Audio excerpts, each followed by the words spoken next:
तक हमने एलोकेशन, अपॉर्चनमेंट और रीअपॉर्चनमेंट होती है, ठीक है। रीअपॉर्चनमेंट के 3 मेथड्स थे, मैंने आपको कहा था MA1 के लेवल पर सिर्फ आपके पास डायरेक्ट मेथड है, जो वो भी आपके पास बुक में क्योंकि क्वेश्चन सॉल्व हुआ है तो मैंने आपको वो सिखा दिया है और मैंने बता दी कि वो क्वेश्चन एक्चुअली डायरेक्ट मेथड से सॉल्व हुआ है। बुक में आपको नाम से नहीं बताया गया कि वो डायरेक्ट मेथड यूज़ हुआ है, लेकिन मुझे क्योंकि पता है तो मैंने आपको बाय नेम आपको बता दिया कि ऐसे मेथड को हम डायरेक्ट मेथड करेंगे, ठीक है।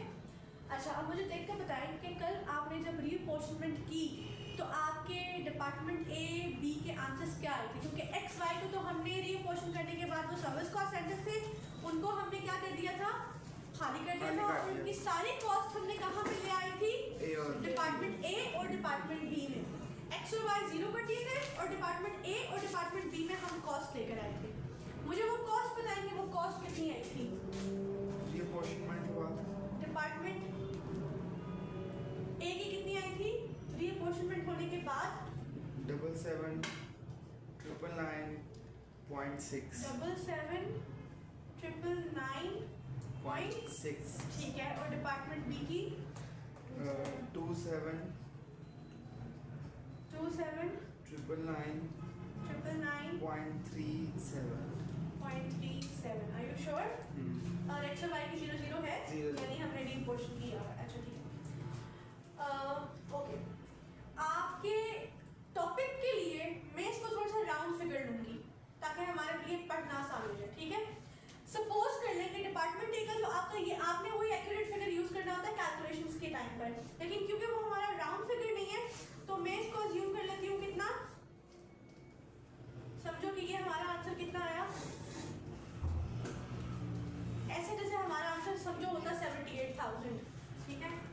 इसको भी हम राउंड ऑफ कर लेते हैं, लेट्स से कि हमारा ये आंसर कितना होता, लेट्स अज्यूम कि हमारा आंसर आया होता कितना, 28,000, ठीक है। सबसे पहले आपको ये बताती चलूं कि हम जब अब्जॉर्प्शन का टॉपिक पढ़ते हैं ना, अभी आपने ये जो ओवरहेड्स जिनको आपने एलोकेट, अपोर्शन, रीअपोर्शन किया है और अब आप इनकी अब्जॉर्प्शन करेंगे, ये आपने फिगर्स, एक्चुअल फिगर्स यूज नहीं किए। हम प्रोडक्शन ओवरहेड्स की बात करें और स्पेसिफिकली कौन से प्रोडक्शन ओवरहेड्स जो फिक्स्ड इन नेचर है, ठीक है, क्योंकि वेरिएबल आपको पर यूनिट पता होता है। हमने बेसिकली क्या करना है, हमने ये जो चेयर है इसकी क्या करनी है, कॉस्ट निकालनी है। एक चेयर की क्या निकालनी है, कॉस्ट पर यूनिट निकालनी है।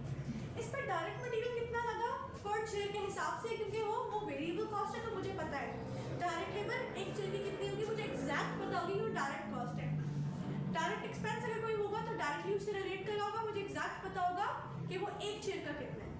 लेकिन जब हम प्रोडक्शन, ये तो प्रोडक्शन कौन सी कॉस्ट हो गई, direct cost, direct material, direct labour, direct expense. इस फैक्ट्री में इसके अलावा क्या लग रही है, ये प्रोडक्शन एरिया ना, ये तो सारा कौन सा एरिया होता है, नॉन प्रोडक्शन। हम इन ओवरहेड्स की बात नहीं कर रहे, ये जो नॉन प्रोडक्शन ओवरहेड्स है हम भी अब्जॉर्प्शन इनकी नहीं कर रहे। हमने चेयर बनाई है फैक्ट्री में, तो चेयर की कॉस्ट में जो फैक्ट्री में जितनी कॉस्ट लगी है वो असूलन शामिल होनी चाहिए, एडअप होनी चाहिए। इसका मतलब जब चेयर की कॉस्ट कैलकुलेट करेंगे तो फैक्ट्री में लगने वाली डायरेक्ट कॉस्ट उसके अंदर डालेंगे ही डालेंगे, बट फैक्ट्री में लगने वाली अगर कोई इनडायरेक्ट कॉस्ट भी होगी वो भी क्योंकि प्रोडक्शन का पार्ट है ना, ठीक है। चेयर आउटपुट बनाया आपने, प्रोडक्शन की है, तो हमें वो भी इसका मतलब उसका शेयर भी चेयर के अंदर डालना चाहिए, ठीक है। वो क्या है, फिक्स्ड इन नेचर, जैसे रेंट ऑफ द फैक्ट्री हो गया, ठीक है, इनडायरेक्ट मटेरियल है, indirect labour of the factory हो गया, ये ओवरहेड्स हैं हमारे, इनडायरेक्ट है ना तो ओवरहेड्स हैं हमारे। इसका कुछ शेयर हमने कहाँ डालना है, कॉस्ट ऑफ द चेयर में शामिल करना है, क्योंकि इस चेयर को बनाने में, प्रोड्यूस करने में ये कॉस्ट लगी है हमारी, जो प्रोडक्शन कॉस्ट होती है, ठीक है। अब जो ये ऐसे ही है ना मटेरियल, इनडायरेक्ट लेबर, और ये हमारी एग्जैक्टली हमें कब ओवरऑल फिगर्स पता चलते हैं, क्योंकि ओवरऑल फिगर्स होते हैं पर चेयर नहीं लग रहे, ठीक है। ये पीरियड से आपके थोड़ा कनेक्टेड होते हैं, मीन्स कि जैसे रेंट हो गया आपका, ठीक है, आपका इलेक्ट्रिसिटी बिल हो गया, जब तक पूरा साल काम खत्म नहीं होगा एग्जैक्ट फिगर कितना है आपको नहीं पता। Indirect material, rent, rate, electricity, indirect labour, ये एग्जैक्टली जब काम खत्म होता है तब हमें पता चलता है, क्योंकि ये विद नंबर ऑफ चेयर्स काम किया ज़्यादा नहीं हो रहा, ठीक है। अच्छा, तो एग्जैक्ट नंबर्स अभी साल के स्टार्ट में हमें पता नहीं है, लेकिन कॉस्ट तो हमने कब कैलकुलेट करनी है, वो पीरियड के स्टार्ट में कैलकुलेट करनी है। Start of period. क्यों? क्योंकि हमने स्टार्ट में ही सेलिंग प्राइस कैलकुलेट करनी है ताकि आगे पूरा साल जो आने वाला है हम प्रोडक्ट को बेच सकें।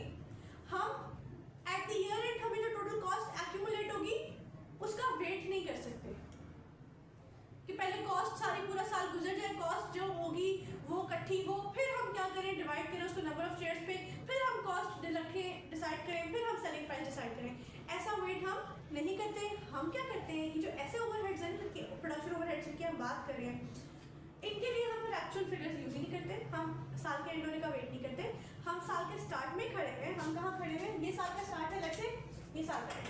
हम साल के स्टार्ट में एक इमेजिन कर लेते हैं, एक प्रिडिक्ट कर लेते हैं, एक बजट बना लेते हैं अपने हिसाब से कि आने वाले साल में तकरीबन इतनी कॉस्ट लगेगी, फिक्स प्रोडक्शन ओवरहेड हमारे इतने होंगे, ठीक है। और उस एस्टिमेट के हिसाब से हम एक यूनिट की चेयर में फिर उसका कितना शेयर डालना है ये देख लेंगे, ठीक है। तो वो जो हमने प्रोडक्शन ओवरहेड्स का शेयर डालना है ना इस चेयर में, वो बेस्ड ऑन एक्चुअल फिगर नहीं होगा। वो क्या होगा? Based on the pre determined rate, जो साल के स्टार्ट में ही कैलकुलेट कर लिया गया on the basis of budget. उसको हम क्या नाम देते हैं? प्री डिटर्मिन्ड रेट, ठीक है। और आपके लिए वो क्या कहलाएगा, हमें ये देखना है ना कि फिक्स्ड प्रोडक्शन ओवरहेड्स एक शेयर पे कितने लगे, एक शेयर में कितना शेयर जाए उसका। तो हमने यहाँ पे क्या कैलकुलेशन सीखनी है? फिक्स्ड प्रोडक्शन ओवरहेड्स निकालना है एक शेयर का पर यूनिट। इसको आप कहते हैं overhead absorption rate per unit. जिस तरह O overhead O, A absorption rate R, O A R per unit is overhead absorption rate per unit या रिकवरी रेट पर यूनिट। ये फैंसी नाम से परेशान नहीं हो। सिंपली क्या मतलब है इस बात का कि एक शेयर पे फिक्स प्रोडक्शन ओवरहेड्स कितने इनकर हो गए, एक शेयर पे ओ आर कितना है, एक शेयर पे एफपीओएच कितना है, एक शेयर पे रिकवरी रेट कितना है। ये क्या है?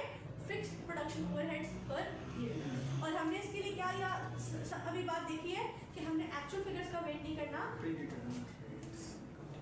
पहले से हमने अज्यूम करके उसकी बेस पे। तो अब आपने जो एलोकेट किए ओवरहेड्स डिपार्टमेंट ए और डिपार्टमेंट बी, फिर आपने पोर्शन किया, रीअपोर्शनमेंट करके फाइनल फिगर्स आपने निकाले डिपार्टमेंट ए और डिपार्टमेंट बी के। ये कौन से फिगर्स थे? ये साल के स्टार्ट में आपने बजट कर लिया था कि डिपार्टमेंट ए में आने वाले पीरियड में इतने और डिपार्टमेंट बी में आने वाले पीरियड में इतने ओवरहेड्स इनकर होंगे, ठीक है। और आपने अब ये फाइनली डिपार्टमेंट ए और बी प्रोडक्शन कॉस्ट सेंटर्स है ना, इन कॉस्ट सेंटर से इसको कहाँ पे लेके जाना है फाइनली? इस कॉस्ट को, इस प्रोडक्शन ओवरहेड्स को अब हमने कहाँ पे लेके जाना है? फिक्स प्रोडक्शन ओवरहेड्स को कॉस्ट सेंटर, जो प्रोडक्शन ओवरहेड हमारे कॉस्ट सेंटर्स हैं उनसे उठा के अब इनको फाइनल प्रोडक्ट में अब्सॉर्ब करना है ताकि प्रोडक्ट को बेच के ये कॉस्ट हमारी रिकवर हो सके, ठीक है। अभी तक जो मैंने वो बोला समझ आ रही है एग्जैक्टली कि मैं क्या कह रही हूँ? हमने एक आउटपुट जो हमने निकाला है, एक चेयर, एक यूनिट, उसकी कॉस्ट एग्जैक्ट कैलकुलेट करनी है, जिसके लिए हमें प्रोडक्शन ओवरहेड्स का शेयर उसके अंदर डालना है। और हम उसके लिए एट द ईयर एंड का वेट नहीं कर सकते। तब हम क्या करते हैं? एक बजटेड फिगर की बेस पे हम जो अजम्पशन हम बनाते हैं उसकी बेस पे हम क्या करते हैं? अज्यूम्ड फिगर की बेस पे फिक्स प्रोडक्शन ओवरहेड्स एक यूनिट के पहले ही साल के स्टार्ट में निकाल लेते हैं। ऑल्दो सारा काम वाइंड अप कब होगा? साल के एंड में। इसीलिए समटाइम्स वो बजट से थोड़ा ऊपर थोड़ा नीचे हो जाता है। फिर हम उसके अकॉर्डिंग जो एक्चुअल आउटपुट बनाया होता है उसके अकॉर्डिंग जो ऊपर नीचे होता है वो बाद में एडजस्टमेंट करते हैं। और अभी आप देखेंगे उसको, ठीक है। भारत, अभी हम किन की बात करने लगे हैं? जो फिक्स प्रोडक्शन ओवरहेड्स होंगे वो कौन से होंगे? पहली बात बजटेड फिगर्स हैं, वो एक्चुअल फिगर्स अभी नहीं है। जो कॉस्ट पर यूनिट में शेयर डालोगे वो कौन सा होगा? बजटेड होगा, वो एक्चुअल नहीं होगा। Direct material, direct labour, direct expense, सारी डायरेक्ट कॉस्ट एक्चुअल होगी। एक शेयर में कितनी लग रही है, क्योंकि वो आपको एग्जैक्टली साल के स्टार्ट में पता है कि जब आपने मटेरियल लगाना है तो कितना। बट जो बजट में लिखा हुआ है वो एक्चुअली वही होगा, ठीक है।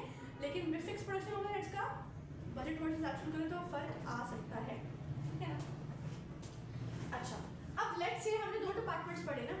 आपके पास मैंने क्या लिखा है? अब्जॉर्प्शन जो आप कर रहे हैं बजटेड फिक्स प्रोडक्शन ओवरहेड्स की, ये चार आपके पास मेथड्स हैं। On the basis of output, on the basis of machine hours. अगर डिपार्टमेंट मशीन इंटेंसिव है तो आप जितने मशीन आवर्स उस डिपार्टमेंट में काम हो रहा है ओवरहेड्स को उनकी बेसिस पे अब्जॉर्ब करोगे। अगर डिपार्टमेंट लेबर इंटेंसिव है तो देखो, क्योंकि उधर वहाँ पे प्रोमिनेंट क्या है? Labour hours. वहाँ पे लेबर जो काम कर रही है वो ज़्यादा काम करिए जिसकी वजह से ओवरहेड्स इनकर हो रही है। आप ये अज्यूम करते हो तो आपने लेबर आवर्स की बेसिस पे करना होगा। या फिर एक और ऑप्शन आपके पास है as a percentage of prime cost या डायरेक्ट मटेरियल या डायरेक्ट, जिस 1 by 1 करके हम इसको डिस्कस करते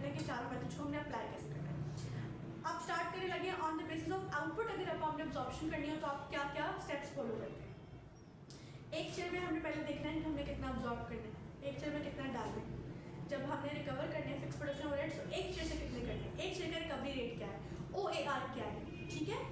इसको जो हम क्या करेंगे, प्री डिटर्मिन करेंगे, यानी बजट के बेस पर निकाल लेंगे, एक्चुअल फिगर का वेट नहीं करेंगे। तो क्योंकि बजट के बेस पर निकालनी है तो अभी हमने क्या सोचा डिपार्टमेंट ए के लिए, हमने क्या सोचा कि डिपार्टमेंट ए में कितनी कॉस्ट कितने होगी, हमारे मुताबिक फिक्स प्रोडक्शन ओवरहेड जो डिपार्टमेंट ए कितना है, इसको अज्यूम करिए ना 78,000। तो लेट्स से कि डिपार्टमेंट ए के कितने हैं 78,000।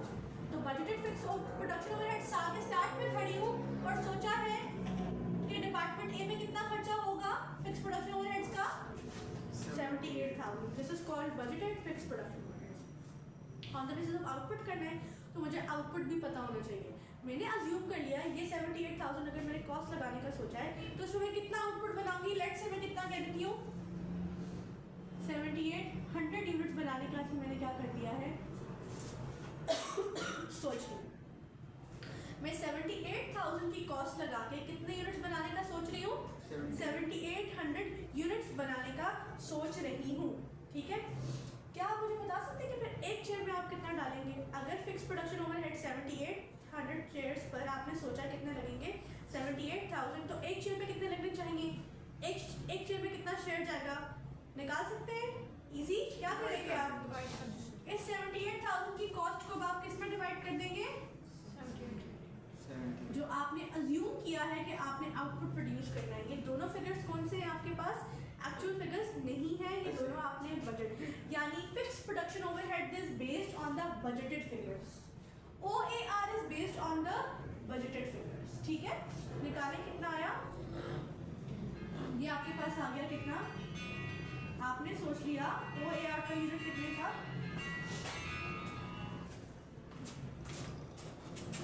$10 पर। ये आपने साल के स्टार्ट में खड़े हैं और देख लिया कि एक चेयर से फिक्स प्रोडक्शन ओवरहेड्स कितना रिकवर करेंगे आपने बजट के मुताबिक $10 पर यूनिट।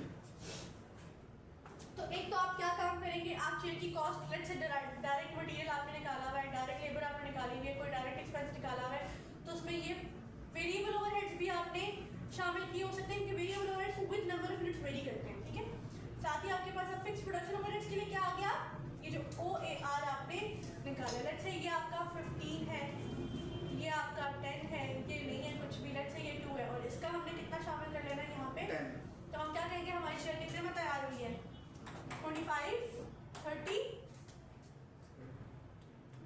5, ये आपका 37। आप कहोगे कि आपकी एक चेयर लेट्स से $37 में तैयार होगी। तो एक काम तो इसका क्या हुआ कि ये पर चेयर कॉस्ट में आपने शामिल कर दिया, नंबर 1। अब दूसरी चीज आपने क्या सीखनी है, इसको क्या कहा OAR पर यूनिट। दूसरी चीज अब आपने क्या किया, अब क्योंकि आपके बजट ये बजटेड फिगर था, एक्चुअल फिगर्स थोड़े से आगे पीछे हो जाते हैं। लेट्स से कि आपने सोचा था 7800 यूनिट्स बनाने का साल के स्टार्ट में और 78,000 इनकर करने का साल के स्टार्ट में, ये आपने साल के स्टार्ट में खड़े हुए थे और अज्यूम किया, बजट किया कि आप $78,000 लगा के 7800 चेयर्स बनाएंगे। अगर आप गौर करो तो वहाँ पे बजटेड आउटपुट 7800 है। लेट्स से कि मैं आपको कहती हूँ एक्चुअली आपने 7800 यूनिट्स के बजाय कितने यूनिट्स बना लिए 8,000 यूनिट्स, तो कॉस्ट आपकी थोड़ी ऊपर नीचे हो सकती है एस्टिमेट से। लेट्स से कि आपने कॉस्ट इनकर की है 82,000। पहले अब आप क्या करते हैं, अभी आपको एक्चुअल कॉस्ट का कुछ भी नहीं पता, ये तो मैंने लिख दिया ना, लेकिन अज्यूम कि अभी आपको फिलहाल कुछ नहीं पता। आप क्या करेंगे, अपने रिकॉर्ड में जाके एक काम करेंगे। क्या काम करेंगे, आपको पता है कि आपने साल के स्टार्ट में कितना बजट किया था, एक यूनिट में कितना खर्चा होना चाहिए $10 अकॉर्डिंग टू द बजट। आप क्या करेंगे, आप करेंगे कि अगर एक यूनिट पे OAR का यूनिट जो है हमारा वो कितना है, रिकवरी रेट अगर एक यूनिट से 10 है, तो अगर एक्चुअल आउटपुट हमने 8,000 यूनिट्स बनाया है, एक्चुअल आउटपुट कितना है हमारा 8,000। तो आप इसका हिसाब लगा लेंगे कि फिर 8,000 यूनिट्स पर जो आपने साल के स्टार्ट में रेट सोचा था उसके हिसाब से कितना लगना चाहिए है, ठीक है। जरा मुझे बताएं, अगर आपने एक्चुअली 7800 यूनिट्स नहीं बनाए और साल के स्टार्ट में आपने सोच लिया था कि 1 यूनिट पर 10 लगाने हैं, तो जो एक्चुअल आउटपुट बना है आपके मुताबिक आपके 8000 यूनिट्स पे एक्चुअल आउटपुट पे कितना लगना चाहिए बताएं? 80,000। तो ये आप जाकर क्या कर लेंगे रजिस्टर में, 80,000 आप जाके रजिस्टर में क्या कर लेंगे, रिकॉर्ड कर लेंगे, अपने रिकॉर्ड्स में लिख लेंगे, ठीक है, रिकॉर्डेड। लेट्स से मैं क्या कर देती हूँ, इन रजिस्टर में लिख गया आपकी जो इनकम स्टेटमेंट है, आपने उसमें क्या कर लिया, रिकॉर्ड कर लिया, ठीक है। इसको एक हम स्पेसिफिक नाम देंगे, ये भी एक्चुअल ओवरहेड्स नहीं है, ये आपका अंदाजा है कि एक्चुअल ओवरहेड्स पे इतना लगना चाहिए है, क्योंकि आपने बजट एक बनाया था, उसके बेस पे आपने एस्टिमेट लगा लिया कि फिर एक्चुअल एक्टिविटी पे कितना लगना चाहिए है।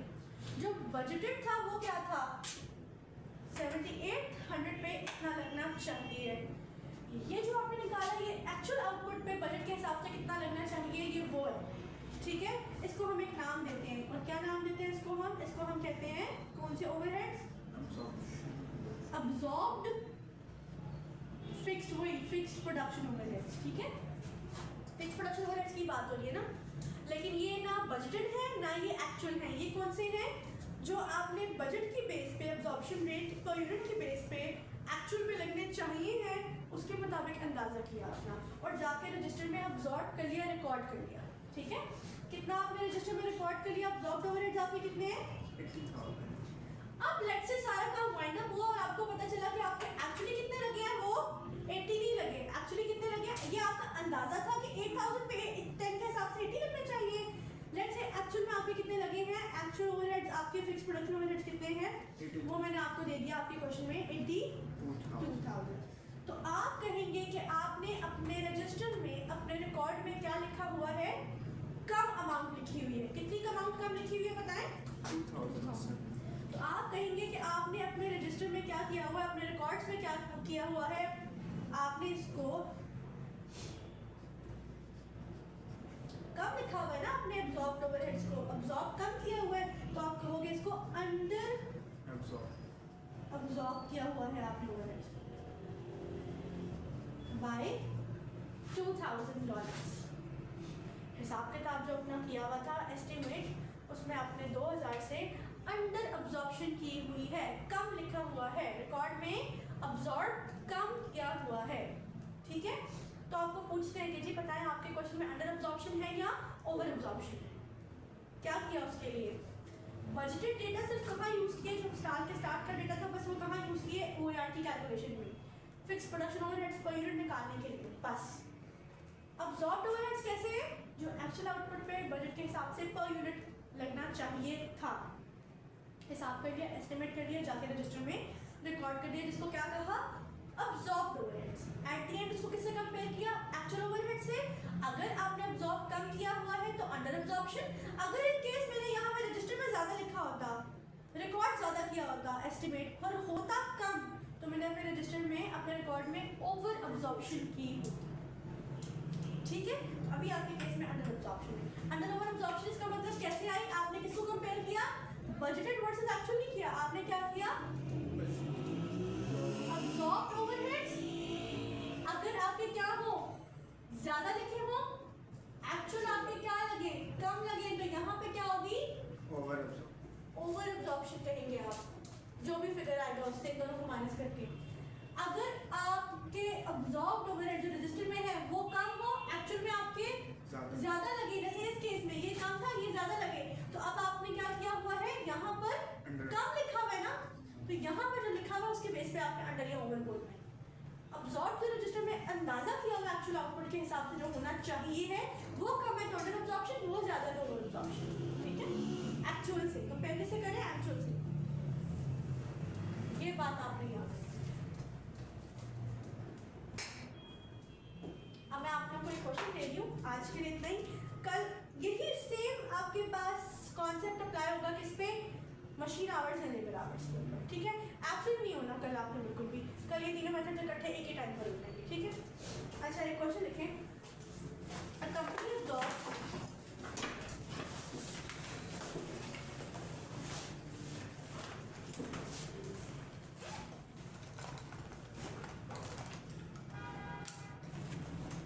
ऐसे लिखें,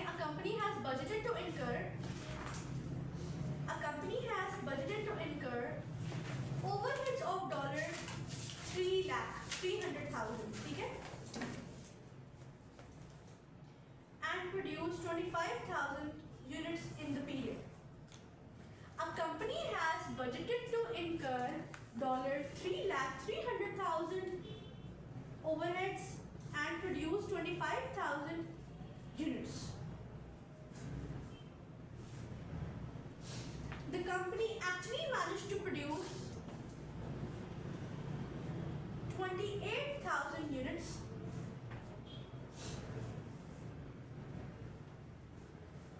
and incurred cost of 330,000. ठीक है, 330,000. Calculate by how much the overheads were under या over absorbed.